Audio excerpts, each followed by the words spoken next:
Welcome, welcome everyone. We're so glad to have you. Thank you for joining us for our information session. My name is Monique and I'm the Director of Marketing here at the UTA College of Education. This is the information session for our HSI Certificate, and that is the Hispanic Serving Leadership Preparation Graduate Certificate. It's really a mouthful because there's a lot of really good components that come into this certificate that really prepare you for kind of the next stage in your career. I've got with me Dr. Elsa Camargo. Elsa, I don't know if you want to wave and say hello, as well as Maria Delgado. They're going to be our faculty representatives. We're here to really just talk about the program, answer your questions, and really just help us learn more about, what this program is and who's it a good fit for. So anyway, with that, I think we will go ahead and get started. So just a couple of quick things, just kind of some brag points about what we offer. I'm sure our faculty members will talk about this, but this is a program that can be completed in as few as 2 semesters, which I know anyone that's looked into a graduate program or a graduate level certificate is probably really excited by that ability to really fast track your program.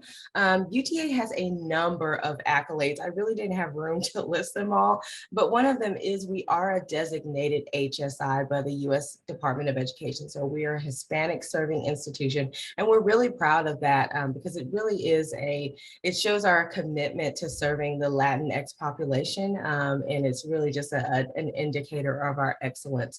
Another indicator of our excellence is our R1 highest research activity. That's a classification, a designation given us by the Carnegie classification.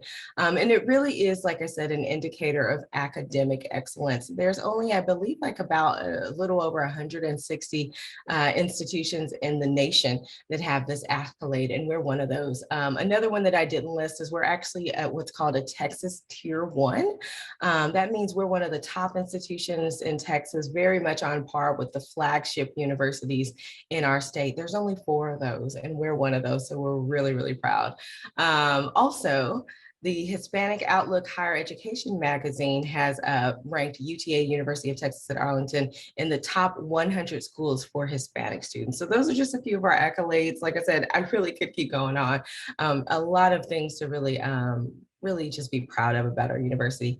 Also, I put this on here just because I thought it was a nice selling point, but really it could go somewhere else. But there's no GRE required for this program. I think all of us, myself, as well as our 2 faculty representatives, I think we all had to take the GRE when we went to grad school. And so the ability, to be able to offer a program that doesn't have a GRE required, at least at this time, is great. I don't know if that's going to change, so just kind of keep that in mind if you're thinking about applying in future semesters, but just kind of know that as of now, no GRE is required. We're going to talk about primarily the HSI certificate, but I really want to let you know that there is another option related to this. This program is more or less rolled into our MED, our Master of Education in Educational Leadership and Policy Studies with Higher Education Administration emphasis. And so if you are someone who you want a master's degree, that's something that you might want to look at as well. And you can basically roll these credits into that particular program pretty easily. So we're very proud of that. And you can do that, right away. You can decide right off the bat, I want to do the MED, the Master of Education, or you can decide later that you want to do that. Obviously, you have to do that, I believe, before you graduate, but before you complete the program, but just kind of note that. With that, I want to let our faculty members, they're just going to kind of talk generally and kind of briefly about the certificate. If you all have any questions about the program, feel free to put those in the chat. We'll try to keep an eye out for them, but if we don't get to those during the session, we will at least get to those at the end. And I will let our faculty members take it over here and just talk a little bit about the certificate. So a little bit about the certificate. So we're launching it this fall, and it is designed for anyone who is interested in furthering their education on how to better serve Latinx students from PK through 20. So it is for anyone that's not necessarily in higher education. As long as you have that interest and you are working with Latinx students, this is definitely a certificate that you may find beneficial. It targets, again, current practitioners across grade levels and institutional types. So if you work at a 2-year institution, at a 4-year institution, at a private or public school, it really encompasses all of these institutional types, as well as current graduate students across disciplines. And they don't necessarily have to be at our university. They could be at a different institution if they're a graduate student. I know that we're going to be getting some students from like the Spanish department who who have an interest in working in higher education or at some educational setting. So they're going to be taking the classes from the certificate to be able to understand more of the philosophical, pedagogical kind of background. It is also designed for educational leaders as well. So it really varies where you are in your career. Again, this certificate is really designed to better understand Latinx student success, as well as understanding how to interpret national and state level assessment data, and then how to use that to implement as you design differentiated instruction out of, as well as out of class experiences. I love that. And wouldn't you say there really is a need, obviously here in Texas, but really nationally, to really better understand how do we support the Latinx population? Do you want to expand on that at all? Yes, I mean, we're located in a state where more than at least K through 12 in certain regions of the state, more than 50% of the student population are Latinx students. So in some form or way, and then within higher education, we have a few Hispanic serving institutions in the state as well. A few four-year institutions, many two-year institutions, I should say, that are Hispanic serving.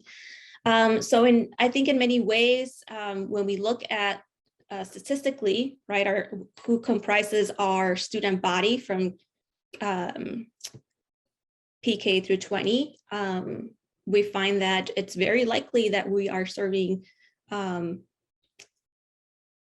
certain number of students where we work. So the other, sorry, go ahead. Go ahead. So as we think about what you can expect from this certificate, we have three different overall outcomes. The first is that you'll be able to identify evidence-based student success solutions in PK through 20 institutions that are specific to closing equity gaps for the Latinx student population.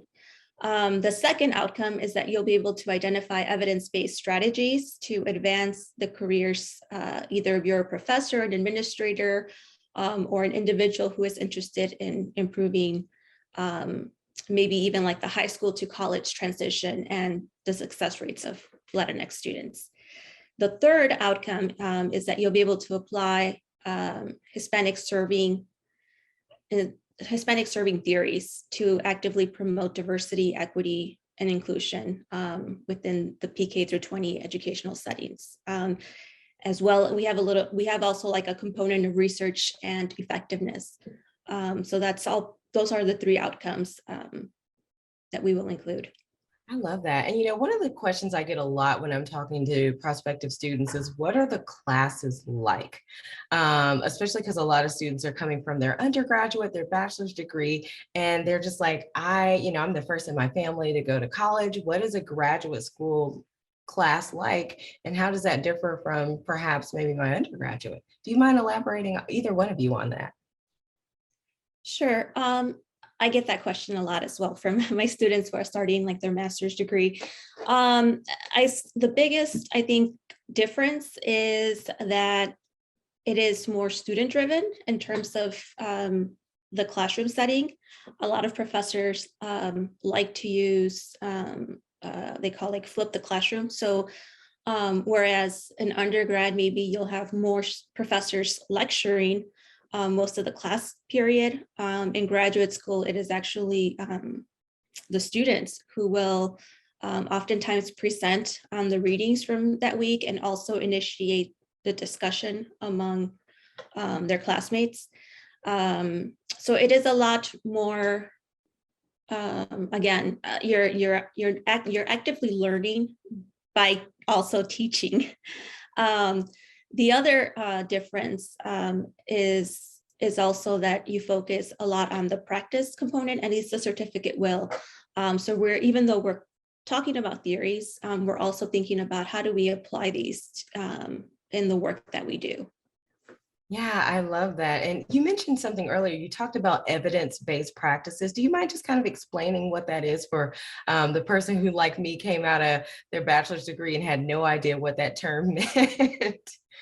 Yes. So, I mean, we read a lot about theories, and we also read a lot about existing research. And it's important to, when you're planning and designing something new, it's important to investigate what has been already researched. What does the literature around, in this case, how to serve Latinx students, what does that literature say in terms of the types of maybe campus environments that you want to create, or the classroom environment? How do you design it in a way that it's conducive to supporting the success of Latinx students? So it's evidence-based research, or evidence-based practices, again, stem from existing research. And this is something that, as we continue to educate ourselves, it's constantly changing as well. So we have to kind of keep reading and keep learning. And we'll also kind of share all of that within the certificate program, the various journals to maybe continue to focus on. Yeah, I love that. So really doing, what is the research and what do the experts say about what actually works to support students, as opposed to, oh, I thought this was a good idea, so I did it. And really strengthening, using the power and the strength of experts nationwide, really globally, to really support student populations. I love that. Another question I get a lot, you probably get a lot as well, is what are you looking for in an applicant? Well, we are looking for students who are passionate about empowering Latino students, who are interested in, again, serving Latinx students in K through 20. We really want students who want to learn, who want to actually explore about the different aspects of the Latinx community, the Latinx, how to support these students. And we are, again, we're looking for a very diverse pool. You don't have to be Latinx in order to be part of our group or our certificate program. We want all students who just want to learn. I think that was one of the aspects of the interest on the students that we're looking for. So we're welcoming everybody who wants to learn. I love that you said that, because I was going to ask that if you didn't say it. But, you know, I honestly started looking at this program when it first got approved just a couple of months ago. I've been in higher education for almost 14 years. But when I saw this, I was like, wow, this is really an opportunity to support a student group that's, like Dr. Camargo said, is large and growing. But I'm not necessarily, you know, that's not my culture, that's not my background. And so really learning to serve and support. And I think if that is your culture and background, you're learning to enhance what you've already kind of experienced, and you can kind of take your personal experience and really, like you said, take that evidence-based approach and really support students. So I just love it for all those. Yeah, and also for our students, most of our students, they want to work. Either they are from different aspects of life, right? Maybe they are faculty members, they are teachers in the K through 12, they are staff members at a community college, at a university, even policymakers that they want to learn about those, again, the how to serve Latino students, but also with evidence-based. And for example, we have all of these programs, or we want to create let's say like a Hispanic, the Latinx graduation at UTA. You know, what do we do it? Do we just want to party? No, we have to celebrate the culture, right? In order for students to feel that they belong. So the evidence base goes into, yes, we want to make them feel they belong. This is, research shows that you have to do this, and one of the aspects is celebrating the diversity, celebrating the culture. So again, we're just looking for all those students. And I think you attended that, right, this year? I did. Dr. Camaro was hooting. Awesome. How was it? I was so excited. I was, you know, because Dr. Camaro was leading, but then she went back to the hooting piece, and I'm just okay. So I was in front of the line. I'm like, okay, so now I'm leading. So it was very, very fun. So I loved it. My students, my Destiny was graduating from the master's program, so she attended the graduation, and then Dominic was there as well. So it was very nice to see them walk. And for those who don't know this, that graduation is a special ceremony that we have for our Hispanic students that really just celebrates their culture, celebrates their achievement. It's just for them. UTA has several different ones, and so this is just one of many that they do. And it's just another great reason why UTA is really just a shining university. And I think that might be a good segue. You were talking about your master's students to the classes. That's another question we get a lot. Is once we get the basics out of the way, people want to know what am I actually taking. And so there's the first two classes are offered in the fall, and the second two are offered in the spring. And you can actually you can Google UTA catalog, and you can actually go to the College of Education, and you can actually pull up these course codes and actually see what the full description is. And I say you can go give it about a month. This is such a new program. It's actually not in the catalog yet. And so they're actually updating the descriptions on these programs. And so about mid to the end of June, this should be updated with the latest descriptions. But I do want to touch on that because I know that these courses were revamped specifically for this program to really meet the needs of our population nationwide. And so do either of you want to say anything specific about these classes? Well, I can talk a little bit about the American Community College. So I've been teaching that since 2020. And every semester, you know, I make updates to the course, but since last year, we decided to do the certificate. So last semester, what I did, I added a component just for 1 week, which was Hispanic Serving Institution Week. And we had all of the readings, the projects were based on HSIs that are in a way how the community college, but also HSI community colleges, how do they operate? And the different, what it means to be an HSI in a community college. So those are some extra things that I added to that specific course. In the past, before the HSI component, it was more about, yes, the history of the community college. What is the difference? What is even an open door policy, right? Which means all the students are accepted to the college regardless of their intention. Some of them, we have students who want at the community college, we have students who want just to get a transfer to a 4-year, so they take the core classes, they transfer to UTA. We have students who just want to take a computer science class, they just want to learn how to swim, they want to learn, we have adult basic education, we have students who wants to get an associate's degree, maybe they want in a culinary program and they get their dietetics degree. So we talk about in the community, the course, we talk about all those aspects of the community college, administration, student services, faculty, but then with an HSI component, we're seeing that with the lens of HSI. And so we invite guest speakers. In this aspect, we're going to invite a lot of Hispanic guest speakers, Hispanic presidents, Hispanic provosts to our class. So that's a little bit of the things that we're adding to the classes. And again, the description is going to be online, as you mentioned, Monique. And so one of the things that we want to make sure is that the students understand that we're going to be covering topics that are related to Hispanic serving.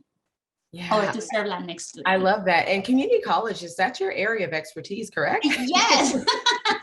I actually do a lot of research about the community college, but I'm also a practitioner. So I work at Tarrant County College as an administrator here full time.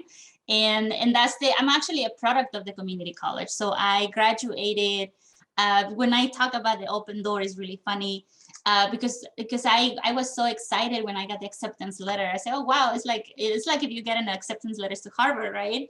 But all the students get accepted to the community college. And but it's exciting as a first generation. It's very hard for students to understand the difference between a community college and a 4-year. So that's and that's the reason sometimes a lot of employees or a lot of administrators, they just work at the 4-year. But it's important for them to learn about the community college, because there's a lot of aspects. You transfer students at UTA, they come from a community college, a lot of them. The students in the, again, at UTA, maybe they want to move up from a UTA or a 4-year university and work as academic dean at a community college. So there's all of these opportunities for people to kind of move up the ladder. Sometimes they just want to have a different experience and they want to come to the community college to experience something different, because our students are totally different, even though they are Hispanic students, but they're so different than the students at UTA. Yeah, So I love that. And that's really the beauty of our college, is you get so many different faculty with so many different areas of expertise. And so we've got Maria Delgado with the community colleges. We've got people like Dr. Elsa Camargo, more of the traditional kind of 4-year college university. And then we've also got a strong K through 12 kindergarten, actually really pre-kindergarten through grade 12 background. And so you really get to blend all of that in one college, and you're experiencing that both directly and indirectly. So really just, we're awesome. We're great to have, we're lucky to have so many different offerings. So I want to talk about the cost a little bit. So I just pulled out, and I'll go next over the UTA tuition estimator, but I just went through the tuition estimator and just kind of created a rough estimate for a part-time student taking 6 credit hours. That's 2 classes for the HSI program. This would have been the price for fall 2021. They don't have the fall 2022 numbers up last time I checked, so it will probably be coming soon now that we're done with the spring semester. But just kind of know, you can kind of see a rough estimate for the cost for the certificate.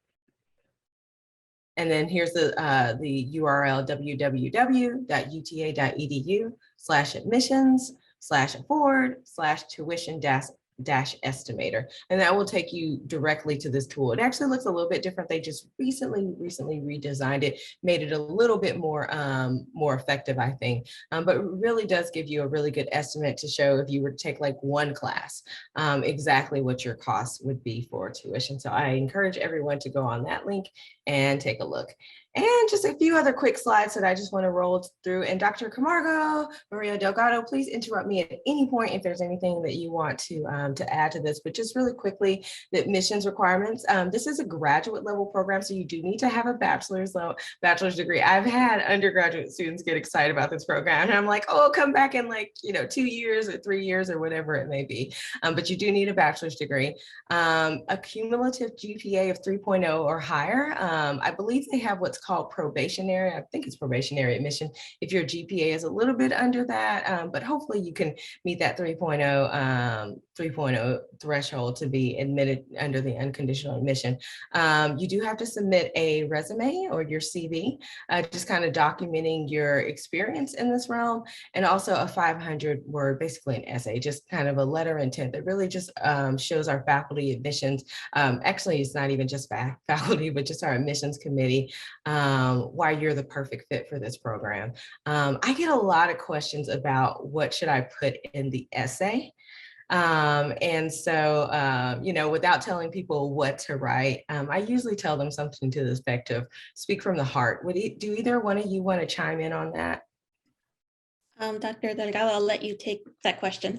Well, we're really looking just on students to write about why are they interested in the certificate? Why do they want to learn about Hispanic serving institutions, about Latinx? And most of the times, the students will write, "Oh, I want to be part of the certificate because I want to learn about how to support my Latinx students at this community college, at this elementary school, at this middle school." And so that is the same thing that you mentioned about speaking from the heart. It's just letting us know, where are you coming from and why do you want to do it? So it's not necessarily that if your intentions are not necessarily at the standard, we just want to know about the candidate. That's all. All students are going to be accepted. We just want to learn about them. Yeah, And the same thing with the CV. I love that. So it's really just your chance to get to know them without them having to call you on the phone. Well, and that way when they call, we already kind of know, and we're like, oh, hi, yes, You're real. interested in learning this. I love this. I love this. So we talked about the cost. I probably should have flipped the slides. I might do that in the future, but just paying for school, that's a question that everybody has, and we understand that. And so you can actually Google like UTA education and then funding opportunities or scholarships or paying for school, and this pops up pretty easily, but I'm always happy. We can always send the link if necessary as well. But this is also on the HSI website, and so you can actually click. There's a couple of links. We'll go over the first one, the cost of attendance and funding options. The second one is the UTA employee. A lot of universities, and UTA is one, does have an assistance plan for faculty and staff who work at the university. And so if you are here, I think you have to have been here about a year. But if you are here and this is a program for you and you're like me and you're kind of like eyeballing it, take a look at that link. There's some steps. We don't want to go into it because that's not everyone's situation, but please look at the link and learn about that program, and then talk to your supervisor and kind of work that out, because it's really an amazing offering. Like I said, this is on the HSI website, and so that's exactly what it looks like. I literally just grabbed a screen grab so you can, I didn't want to confuse anybody, so you can go and take a look. From there, when you click that first button, it will take you to this page. This is our funding page. And as you can see, we have a number of different funding opportunities to help students pay for schools. The employee assistance link is somewhere on here. There's grants, there's scholarships, all sorts of things. The one that I want to highlight, oh, and I should add, some of these are for specific programs, so just kind of note that. The one that I really do want to highlight are the on-campus graduate assistantships, and you can actually see that on the right-hand side. When you click that link that's circled in red, it will take you to the next page. And it takes you directly to about the middle of the page, which shows a number, I want to say over a dozen different opportunities on campus where you can actually work on campus, get some funding, help pay for your degree, and really get experience while you graduate. And that's the number one thing that I tell students all the time. I'm like, if you're studying something, if you can be working in that field or volunteering in that field or doing something in that field while you're studying, you're going to be able to apply that knowledge real hand. And our faculty are such phenomenal experts.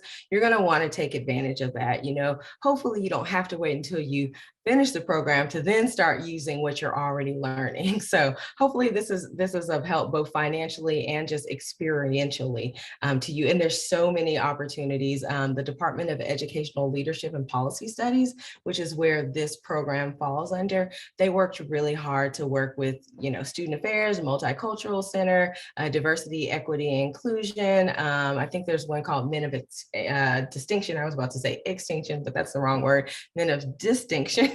There's, I believe, a Women in Leadership when you go a little bit further down the page. And so they worked really, really hard to put these opportunities in place for UTA students. So please, please, please take advantage of it. It's wonderful, and they're looking for applicants.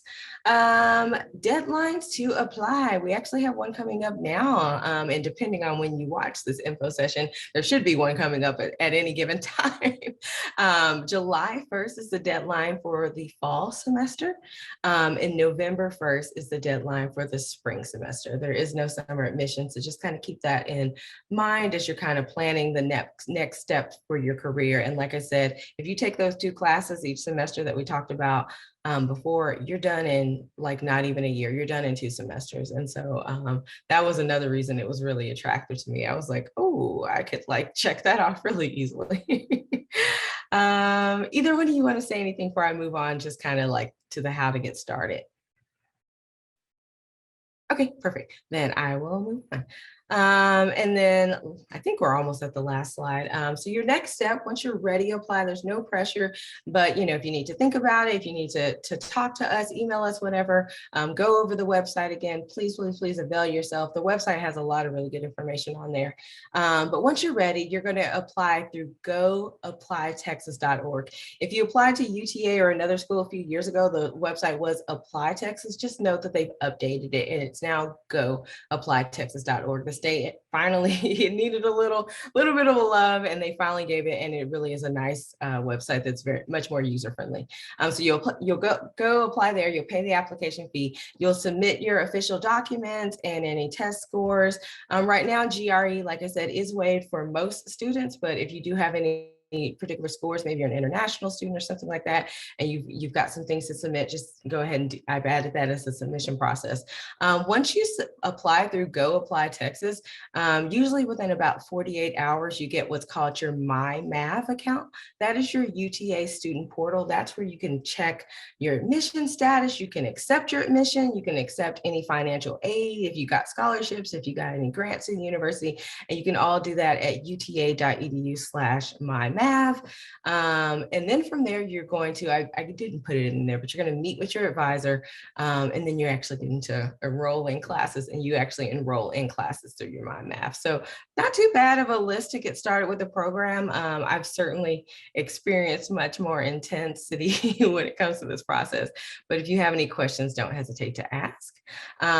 You can ask any of us pretty much at any time, but I'm also just put our general inbox in the email. And I don't personally check that most days, although I do sometimes, but we do have someone on our team who's pretty fabulous, and she checks that pretty much once a day. And so you can email that inbox. Sometimes it does get a little full. So, if it's a little bit slower than a day response, no, we're probably just working down the queue to get to it.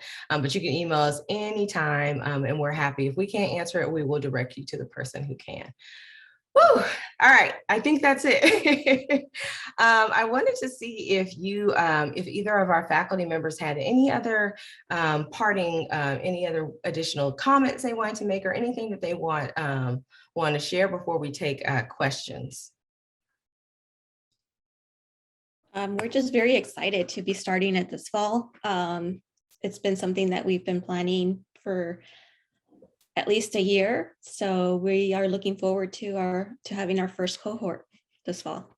I love it. And we've got a quick question in the chat. How does the workload? That's a really good question. Like, people are like, can I balance this? Can I do this? What does the workload look like for the classes? And is there any research involved? So yes, it's doable. I know that we have students in the master's program who work full-time and will take 2 classes because our classes are offered in the evenings, normally after 5:30 or at 5:30. So that allows for them to take 2 classes 2 different days of the week. Both of the classes we're offering this fall are offered at different times, different days. So if anyone is interested in taking 2 at a time, it is very doable. In terms of reading, I mean, there's a lot of reading that happens, more reading than weekly assignments, I would say. We have sometimes larger assignments that are due, but you have time to work on those. Sometimes some professors, which is how I plan to kind of design my courses for this specific program, is that we would probably work on one large assignment and we would complete parts of it throughout the semester so that it's not this heavy assignment at the end. So, I mean, some professors do that as well. In terms of research, yes, there is research involved. I think specifically more so with the data-driven assessment course. And so that will require looking through data, analyzing it, having conversations in relation to the theories, etc. Yes. And I would like to point out that the data-driven is going to be in the second semester, which means the spring. So the students will be ready for that. And that's the reason we advise, or that's the reason why we schedule the classes in a sequence. And that way, when the students take the data-driven in spring semester, they have a basic understanding about research. And I will second Dr. Camargo about the class. Most of the students, again, they are administrators, full-time jobs, and it's very doable. So they will we usually are really fun professors, so the time, but that doesn't mean that I mean, we're fun professors, but the learning is also there. So they learn doing fun activities, and I think that one of the positive aspects of the courses is that most students, they are interested about helping Latino students. So then it's something that they want to do research, or that they want to read about. So. Should a student be worried if they're applying in the spring semester and then they have to take that data-driven course? Okay, you're shaking your head no. She was like, no. We are very hands-on. For example, some of my students, and depending on the university that you got your bachelor's degree, maybe that you didn't do a lot of APA papers, right? But in the community college class, for example, I always take students as, let's pretend that they didn't learn, right? So I'm usually providing a lot of resources on the Canvas page for them to get familiar with APA, to get familiar with the readings, to get familiar, even with the assignments are very hands-on. So I'm planning to have meetings in maybe once every week, or once every month, to have like writing days. And that way, if the students need help, and because sometimes they don't want to ask, so we're usually very open to meeting with students and helping them. And one question that I don't get a lot directly, but I feel like since students ask, is how do I know I'm ready for graduate classes? Does that make sense? Yes. I think graduate students have done a lot of observing oftentimes, and they have questions when they try to make sense of what they've observed. And those are questions that through a graduate program, or in this case, certificate, you can pursue while being guided by someone. So I would say that a lot of it is really about the level of interest in wanting to learn about something deeper than maybe than you've had a chance to do in undergraduate or in your career. I would say that that's an opportunity for that. Yes. I don't know, Maria, I'm sorry. Do you have something else to add? Well, I think I started thinking about myself when I wanted to get a master's degree. I think that those are doubts, especially, first-gen students. Am I ready for this? And probably they're answering, no, I'm not. But it's just a learning process. And it is when they enroll, maybe the first, I don't know, maybe the first class, the first half of the semester, they're going to be like anxious about, oh my gosh, it's the first time I'm presenting a chapter, or it's the first time that I got to give an opinion about something, or oh, my classmate is more. But if they want to learn, all they have to do really is just try hard, and then read. The more that they read, the better writers they become, and that's how the learning happens. So yes, they are ready. They just have to apply. I love that. And I think all of us, I think both of us agree completely with what you said. With that, I think there are no more questions. So unless either of you have, I think I already asked for parting words, but if you have secondary parting words. We're so grateful to you all for joining our information session. We're hopeful that this information was useful for you. Please email us at education@uta.edu with your questions. You can also email myself or the faculty members on the website as well. And we're always happy to answer those questions for you guys. And other than that, we look forward to seeing you here on campus. Thank you. Bye, Thank everyone. you. Thank you. Bye. Bye. Bye.